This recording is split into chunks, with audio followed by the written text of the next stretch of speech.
Hello everyone. My name is Mengqi. I'm from Alibaba.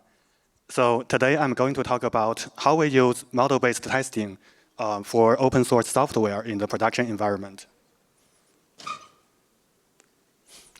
To start with, many of us in the industry rely on and contribute to open source software, and the reliability of the software is of foundational importance depending on where they sit in the technical stack.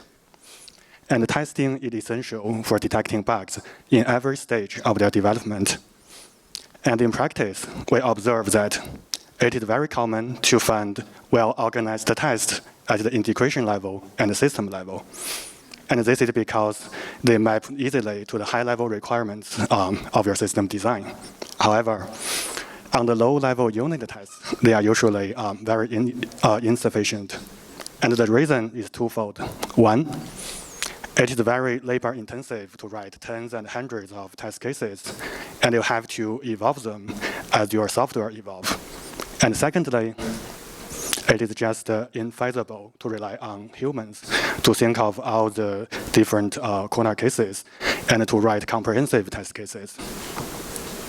And the consequence could be undetected bugs that only show up under real and complex production workload. Now, let's take an example. So Alibaba is extending an open source routing software for its backbone network. And during our development, we observed that it is really difficult for our developers to think of all the different combinations of initial states and input arguments. And as a result, a big portion of the bugs actually escaped our unit test and only showed up in later stages under larger workload. And to make things worse, developing the test cases actually require more human effort than developing the code itself. So we started working on a new approach that is both more efficient and more comprehensive. And our solution is model-based testing. So instead of directly writing these test cases, we require developers to maintain a formal model of the software. And we rely on tools to analyze this model and generate test cases for us. Then this can be more efficient, and we rely on the tool to provide a comprehensive test case. Now I will give a brief overview of how model-based testing works. So in this figure, on the upper half, we show the traditional approach, and on the lower half, we show this model-based testing approach. And we use red boxes to represent the software under test, and the green boxes represent the developer efforts. So we can see that in the traditional approach, developers have to write every individual test case, and they are also responsible for making sure that these test cases will cover as many different behavior as possible. And in comparison, in the lower half, for model-based testing, developers are only required to write a behavior model of the software. So the behavior model is just a small program, and it is high level. It describes the intended high-level design of your software. And we use some symbolic execution tool to analyze this model and generate these different inputs and expected outputs from this model. And our tool will guarantee that this set of inputs and outputs will provide comprehensive coverage on this model. And finally, we use a test driver to interpret and execute these test cases and produce the final result. Now I will go over some major steps in model-based testing and showcase some of our real experiences in adopting them. So first of all, we need a formal model of the intended behavior of our software. So what is a model? We take this network control plane software as an example. On the left, we show the C code implementing this SRv6 protocol. And on the right, we show the corresponding model code. We can see that the model code itself is still a program.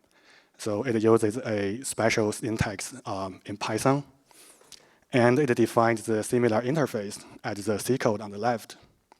And what's more, our model could even follow the similar branching structures and function call structures as the C code. And when we compare the C code with the model code side by side, we can see that there are major differences between the two.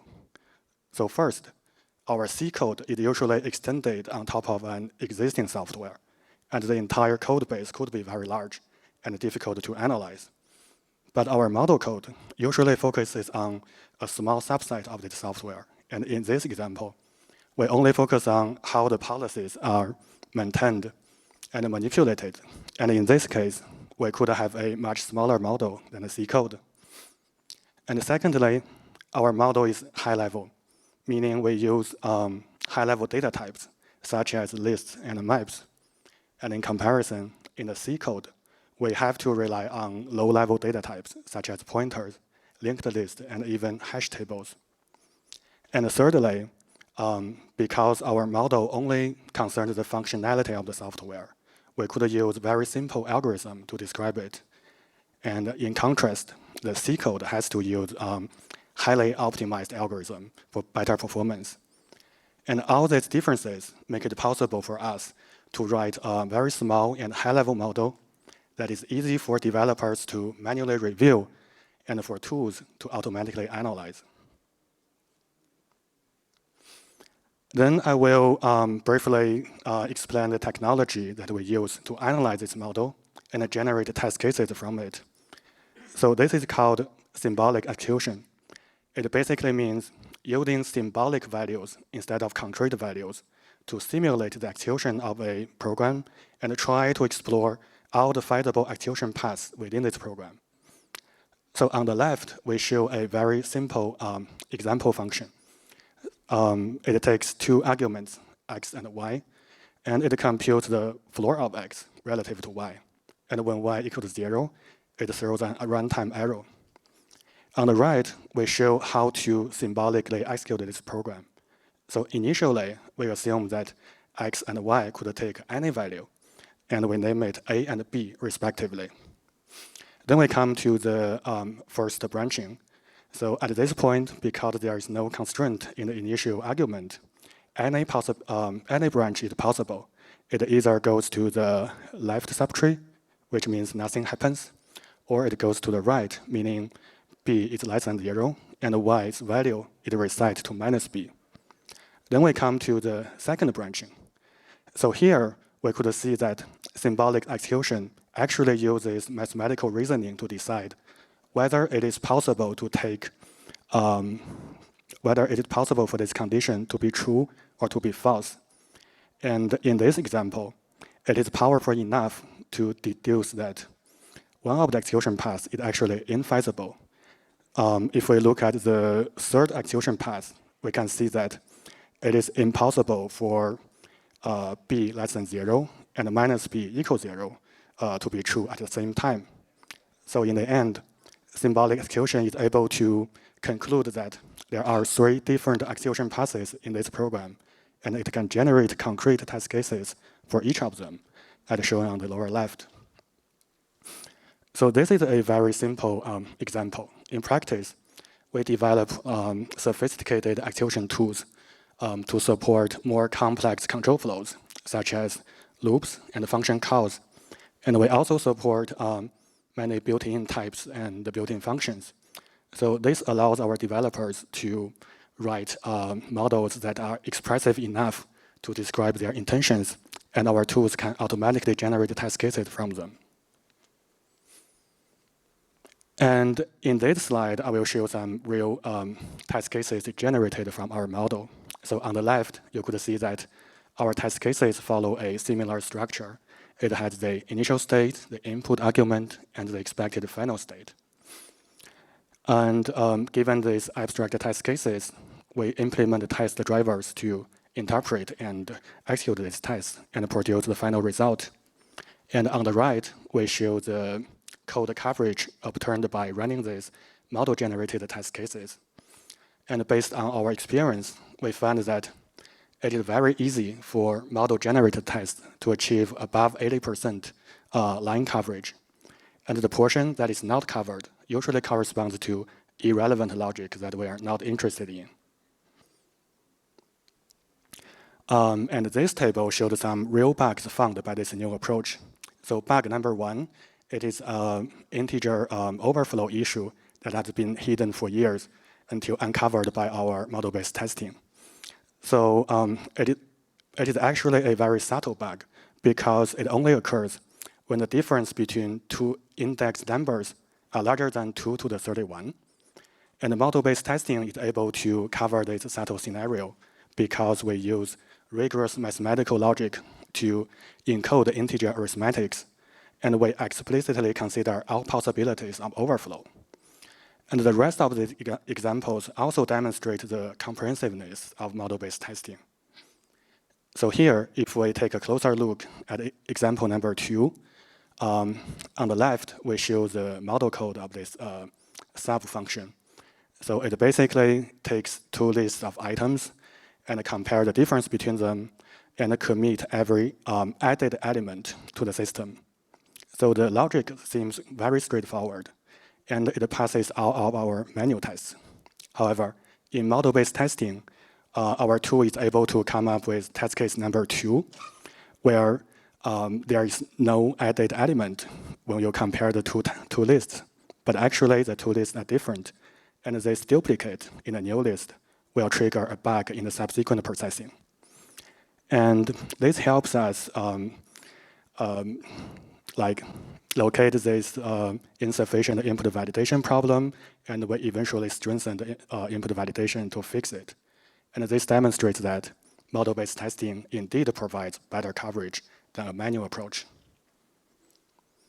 So now I will briefly summarize model-based testing. So because we use models instead of writing test cases, so we are actually being more developer efficient, and we rely on tools to generate comprehensive coverage for all logical behavior in the model. In the following, I would like to discuss some practical factors that are critical for the successful adoption of model-based testing. So first of all, we would like to involve more developers with domain knowledge, but do not have formal methods background. And to do that, it is very important to find a suitable modeling language that are both developer-friendly and easy to automatically analyze. And if we look at all these existing languages, we see that on the one end, we have verification languages that are easy to analyze, but their learning curve is too high. On the other end, we have these popular low-level languages that developers are familiar with, but they are hard to analyze. So in the end, we settled with Python because it's popular and it's powerful IDE support. But we don't aim to support any arbitrary Python model. Instead, we focus on a small subset of Python.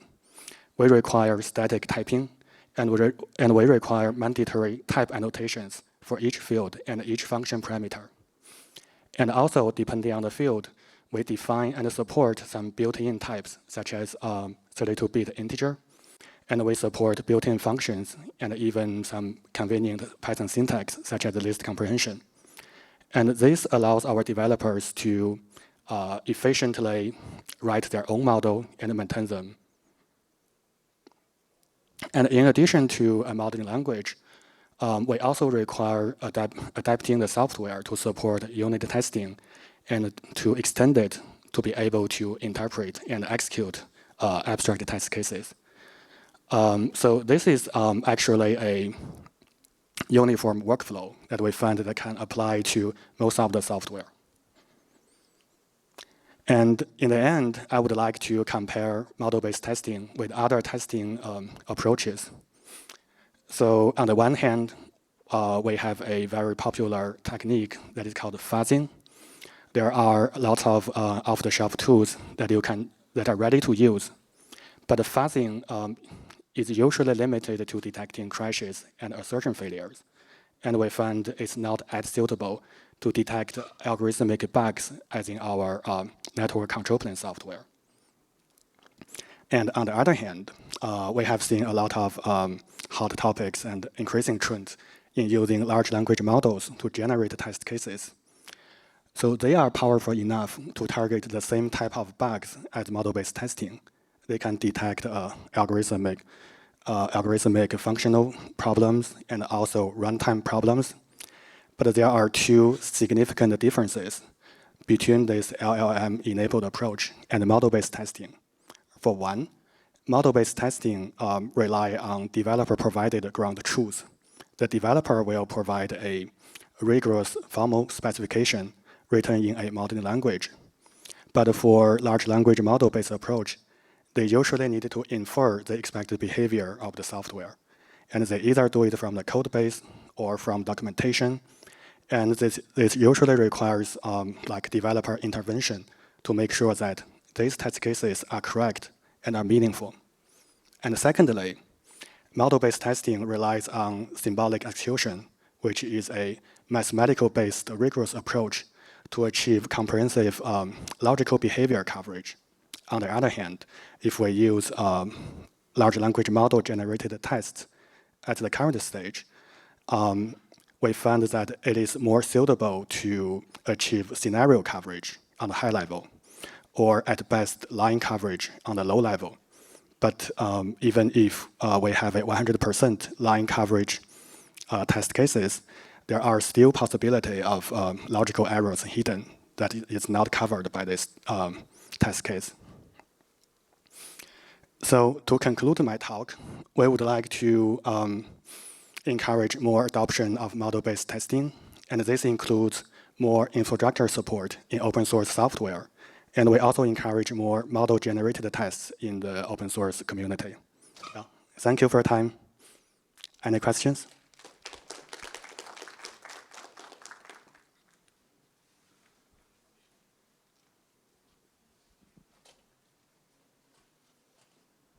Oh.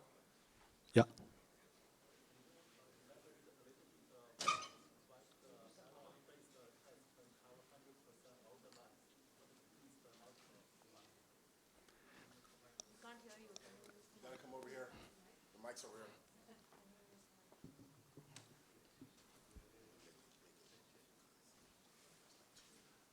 Sorry, let me repeat. My question is, you mentioned comparing the model-based testing approach versus the LLM-based test coverage, right? Yeah. You mentioned the LLM-based coverage can cover the 100% of the line code, but it's still missing the logical bug. Yeah. Can you elaborate why is that? Yeah, sure. Thank you. I think we can, if we go back to maybe further, yeah. If we go back to this example, yeah, we can see that, so actually there are 4 different branches, like different possibilities in this program, because you have 2 branching conditions, and because it's, you have to combine this, the first branch is true or false, the second branch is true or false. So actually there are 4 different possibilities. And if you want to achieve high coverage, you have to consider every one of them. But if we only target line coverage, it is very possible that we consider the branch true, the true branch in the first one, the true branch in the second one, then the false branch in the first one, then the false branch in the second one. So only 2 cases is enough to achieve line coverage. So I think it's the main reason is that line coverage is a weaker metric than logical coverage.